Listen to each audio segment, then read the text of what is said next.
Hello friends, creative कविता में आपका फिर से स्वागत है। तो चलिए आज हम बनाते हैं लाइनिंग के साथ 8 कलियों वाला प्लाजो। ये प्लाजो बनाना बहुत ही आसान है और इसमें लाइनिंग कैसे अटैच करनी है वो भी मैंने बहुत ही आसान तरीके से बताया है। और इस प्लाजो का घेर भी बहुत अच्छा आता है। वीडियो पसंद आए तो एक लाइक ज़रूर कीजिएगा। तो चलिए बनाना शुरू करते हैं। यहाँ पर मैं लाइनिंग वाला प्लाजो बना रही हूँ। तो 2 मीटर मैंने लाइनिंग लिया है और 2 मीटर ही मेन फैब्रिक लिया है। कम कपड़े में इतना खूबसूरत सा घेर वाला प्लाजो कैसे बनता है वो मैं आज आपको बताऊंगी। तो लाइनिंग को हम साइड में रख देते हैं और मेन फैब्रिक में ही हम सबसे पहले मार्किंग करेंगे। तो सबसे पहले हम फैब्रिक को 4 फोल्ड में करके रख देंगे। देखिए इस तरह मैं आपको दिखा देती हूँ, ये 4 फोल्ड में है। तो आपको लंबाई की तरफ से इसको 4 फोल्ड करके रख देना है। फिर उसके बाद किनारी पे जो भी कपड़ा ऊपर नीचे या आगे पीछे हो उसको काट कर निकाल देना है। इसके बाद हम सबसे पहले प्लाजो की लेंथ का निशान लेंगे। तो इस प्लाजो की रेडी लेंथ है 38 इंच और इसमें हम बेल्ट अलग से लगाएंगे। तो इसलिए हम इंची टेप को 2 इंच बाहर रखेंगे। उसके बाद हम प्लाजो के लेंथ का निशान लगाएंगे। यहाँ पर मैं 2 इंच के बेल्ट का नाप रख रही हूँ, आप 1.5 से 2 रख सकते हैं। अब नीचे 38 पर हम लेंथ का निशान लगा देंगे और 2.5 इंच इसमें हम मार्जिन रखेंगे नीचे से फोल्ड करने के लिए। तो मेरा जो ये फैब्रिक है वो 40.5 इंच ही है। अब इंची टेप को आगे बढ़ाकर एक निशान और लगा देंगे। अब इन दोनों मार्किंग को हम इस तरह से स्केल खींचकर मिला देंगे। नीचे थोड़ा सा जो आगे पीछे कपड़ा हो ऊपर नीचे उसके लिए ऐसे लाइन खींचकर और फिर बाद में इसको हम कट कर देंगे तो कपड़ा बराबर हो जाएगा नीचे से भी। देखिए यहाँ पर अब ध्यान दीजिएगा, बस इसी को समझने की ज़रूरत होती है। यहाँ पे हमें कलियों को काटने के लिए हिप का माप चाहिए। तो यहाँ पर हिप का माप है 42 इंच। इसमें 3 इंच की लूजिंग देंगे तो हो जाएगा 45 इंच। अब 45 को हम 8 से डिवाइड करेंगे क्योंकि हम 8 कली का प्लाजो बना रहे हैं तो इसको 8 से डिवाइड करेंगे तो टोटल आ जाएगा 5.75 इंच। अब इसमें हम हाफ इंच सिलाई का मार्जिन लेंगे तो हो जाएगा 6.5 इंच। तो 6.5 इंच की हमारी एक कली की कटिंग होगी। इस तरह से हम 8 कलियों की कटिंग करेंगे। इतना आपको समझ में आ गया होगा। तो चलिए अब मैं बताती हूँ इसमें निशान कैसे लगाना है। तो ऊपर से किनारे से हम 6.5 इंच का एक निशान लगाएंगे। देखिए इस तरह से अगर आप ध्यान से देखेंगे तो बहुत ही आसान तरीके से ये कली कट जाएगी। और दूसरी तरफ हमें जहाँ पर हमने फोल्डिंग का निशान लगाया है उसके नीचे जहाँ पर लाइन खींची है वहीं से इंची टेप रखेंगे और वहाँ पे 6.5 इंच का एक निशान और लगाएंगे। देखिए इस तरह से फोल्डिंग के ऊपर नहीं लगाएंगे, जहाँ पर लाइन खींचा है बस वहीं पे 6.5 इंच का एक मार्क कर देंगे। अब जहाँ पे 6.5 इंच का निशान लगा है वहीं से 1 इंच नीचे आएंगे। देखिए इस तरह से दोनों तरफ 1-1 इंच नीचे निशान लगाएंगे। अब हम इन निशानों को इस तरह से इंची टेप रखे या आपके पास स्केल हो वो रख के इस तरह से दोनों निशानों को आपस में लाइन खींचकर मिला देंगे। देखिए इस तरह से अब इसको थोड़ा सा डार्क कर लेंगे निशान को। बस हमें यहाँ पर इतना ही निशान लगाना था। ये निशान कंप्लीट हुआ।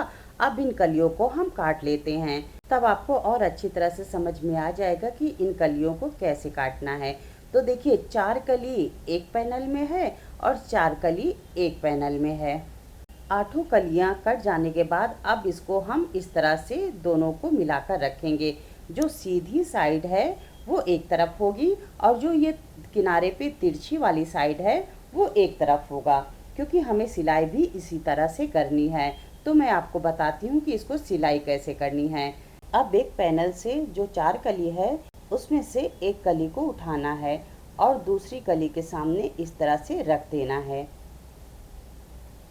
ये सीधी वाली साइड है और जो ये तिरछी वाली साइड है ये दूसरी तरफ है। बस जैसे पकड़ा है उसी तरह से इसमें सिलाई लगानी है। तो चलिए मैं आपको दिखाती हूँ इसमें सिलाई कैसे करनी है। तो देखिए सबसे पहले दोनों कलियों को अच्छी तरह से किनारे से पकड़ना है और सीधी सीधी इसमें सिलाई लगा देनी है। तो ये देखिए 2 कलियाँ अच्छी तरह से जुड़ गई हैं। अब दोनों किनारे पर जो हमारी बची हुई 2 कलियाँ हैं उनको इस तरह से जोड़ना है। तो ये किनारे वाली कलियां हमारी तिरछी वाली, जो देखिए इस तरह से तिरछा जो कटिंग हुआ है ना, उसको जोड़ना है। तो इस तरह से पहले हम कपड़े को उल्टा रखेंगे और अच्छी तरह से किनारे को मिलाएंगे और इसकी भी हम सिलाई कर देंगे। और ठीक इसी तरह हम दूसरी तरफ भी कली को जोड़ देंगे। तो देखिए ये तीसरी कली भी इस तरह से इसमें ज्वाइंट हो गई है। अब हम चौथी कली को इसमें जोड़ेंगे। तो देखिए ठीक उसी तरह से चौथी कली भी मैंने इसमें ज्वाइंट कर दी है। तो ये 4 कलियां बन गई हैं। ठीक इसी तरह हमें जो 4 कलियां और बची हुई हैं ना, बस उसको भी इसी तरह से ज्वाइंट कर देना है। तो इस तरह से आपको 4 कलियां जोड़ के रख लेनी है और पीछे से आप इसको इंटरलॉक कर सकते हैं। तो देखिए बची हुई 4 कलियां भी मैंने इस तरह से ज्वाइंट कर ली हैं। तो हमारी 8 कलियां इस तरह से जुड़कर तैयार हो गई हैं। मेन फैब्रिक की कटिंग और स्टिचिंग करने के बाद अब हम उसके लाइनिंग की कटिंग करेंगे। तो देखिए मैंने इसको 2 फोल्ड में बिछाकर रख दिया है लाइनिंग को। अब यहाँ पर ध्यान दीजिएगा, यहाँ पर हिप है 45 इंच। तो हमने मेन फैब्रिक को 8 से डिवाइड किया था और अब लाइनिंग को 45 में 4 से डिवाइड करना है। तो यहाँ पर 4 से डिवाइड करने के बाद ये आ रहा है 11.5 इंच। तो 2 फोल्ड करने के बाद 11.5 इंच पर हम इस तरह से निशान लगा देंगे एक किनारे पर। अब दूसरे किनारे पर भी हमें 11.5 इंच का निशान लगा देना है। देखिए इस तरह से। तो यहाँ पर जो लाइनिंग है उसमें कलियाँ 4 निकलेंगी। मेन फैब्रिक में 8 कलियाँ निकली और लाइनिंग में 4 कलियाँ निकलेंगी। अब देखिए उस किनारे पर भी हमने निशान लगाया था और इस किनारे पर भी हमने 11.5 इंच का निशान लगाया था। अब इस तरह से दोनों निशानों को मिलाकर लाइन खींच देंगे। तो देखिए ये हमारी 4 कली बनकर तैयार हो जाएगी।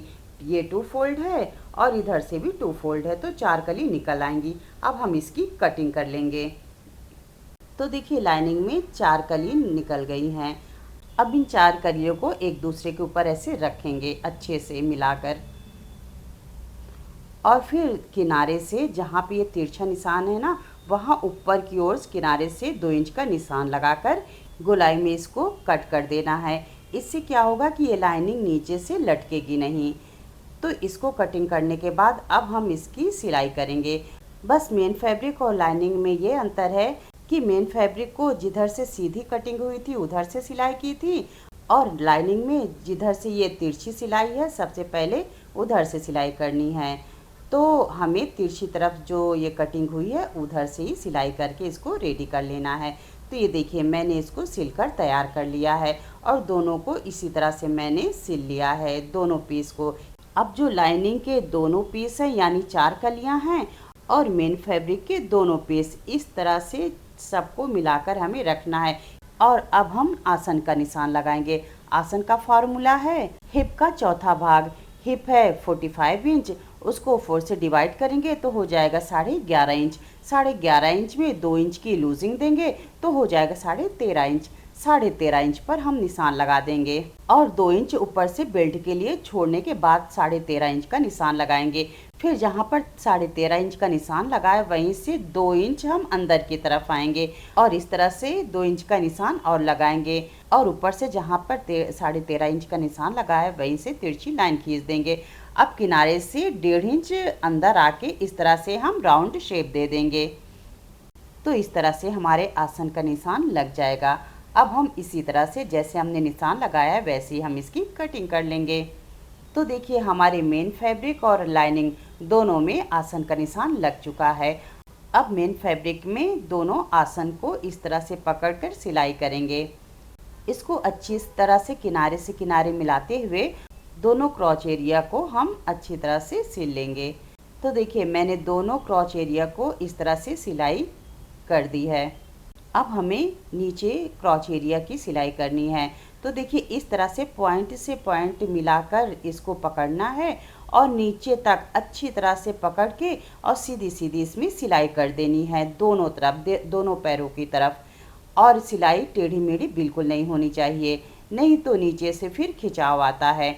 आसन की सिलाई करने के बाद नीचे इसकी मोहरी को भी हम फोल्ड करके इस तरह से डबल फोल्ड करके ये दोनों की सिलाई कर देंगे। तो देखिए इस तरह से मैंने इसकी सिलाई कर दी है और नीचे से डबल फोल्ड करके मोहरी को भी सिल दिया है। अब जैसे मेन फैब्रिक को मैंने इस तरह से सिलाई की है, ठीक इसी तरह से लाइनिंग की भी सिलाई करनी है। तो देखिए मैंने लाइनिंग की भी ठीक इसी तरह से सिलाई कर दी है और नीचे से इसके बॉटम को भी फोल्ड करके सिल दिया है। अब देखिए मेन फैब्रिक में लाइनिंग को कैसे अटैच करना है वो देखिए, बहुत ही सीधा सा है। बस लाइनिंग को मेन फैब्रिक के अंदर इस तरह से दोनों पैरों के बीच में डाल देना है और ऊपर पॉइंट से पॉइंट मिलाकर इसको इस तरह से पकड़ लेना है और लाइनिंग को अंदर की तरफ अच्छे से डाल देना है। फिर ऊपर से हिप की तरफ चारों तरफ से दोनों को मिलाकर सिलाई कर देनी है। तो देखिए मैंने इसको चारों तरफ से सिलाई कर दी है और ये दोनों लाइनिंग और मेन फैब्रिक को मिलाकर सिल दिया है। और इसमें प्लाजो में लाइनिंग लगाने का ये सबसे आसान तरीका है। अब हम इसमें बेल्ट और इलास्टिक लगाएंगे। तो बेल्ट के लिए मैंने ये फैब्रिक लिया है, ये इसी में ये बॉर्डर लगा हुआ फैब्रिक था जो मैंने निकाल के अलग रख दिया था। अब इस फैब्रिक की विड्थ है 4 इंच और जो इलास्टिक हम लगाने वाले हैं वो 1.5 इंच की है। तो इस तरह से ये इसमें आराम से लग जाएगी। देखिए यहाँ पर जो बेल्ट के लिए कपड़ा लिया है वो तो हिप के हिसाब से रहेगा, लेकिन जो हम इलास्टिक लगाएंगे वो हम कमर के नाप से लगाएंगे। तो यहाँ पर कमर है 40 इंच। मैं आपको नाप के दिखा दे रही हूँ जैसे आपको समझ में आ जाए। अब 40 इंच में हम 3 इंच कम करेंगे। हमेशा जब भी इलास्टिक लगाते हैं जितना हमारा कमर है उससे 3 से 4 इंच कम हम इलास्टिक लेते हैं। तो मैं यहाँ पर 3 इंच कम ले रही हूँ, तो हो जाएगा 37 इंच। 37 इंच पर मैंने ये इलास्टिक को काट लिया है।